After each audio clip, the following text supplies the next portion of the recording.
Video எடுத்துருமா வா போடு யூடியூப்பில் போடு வா வா எவ்வளோ மைனி எடுத்தால் 2 ஜம்பு பண்ணியா? ஆமாம் மைனி 2 ப்ளவுஸ் எடுத்தால் நாங்கள் ஒரு ஹரி உனக்கு ட்ரெஸ் வேணுமா? அது வேண்டானே. அது எவ்வளவு பைசா வேணும்ல? எல்லாம் 250 350 பணம் வேணும்ல?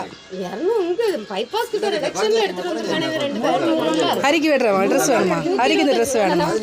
ஹரிக்கு அப்புறம் எடுத்துக்கலாம். ஹரிக்கு அப்புறம் எடுத்துக்கலாம். கொடுத்துரு அங்கள்கிட்ட கொடுத்துரு. இனிமேல் உனக்கு அடுத்த ட்ரிப் எடுத்துக்கலாம். வேண்டாமா தார அவனே தந்துட்டான். அது குவாலிட்டி நல்லா இருக்கு. 2 டன் எடுத்துருவோம். சரிண்ணே அது நைட்டி மட்டும் நைட்டி ப்ளவுஸு மட்டும் போதும். நைட்டு எவ்வளோவா? நைட்டி இன்னும் 220 சொன்னாங்க. நல்லா இருக்கலாமே கலரு நல்லா இருக்கு. இந்த கலர் தான் ஹரி அம்மாக்கு இது ஓகேவா பாரு. அம்மா எடுக்கட்ட பாரு. அதை எடுத்து அம்மைக்கு எடுத்தா நீ அம்மைக்கு எடுத்து அந்த நைட்டி எடுத்தா அம்மைக்கு எடுத்து வெரி குட் தங்கப்பில்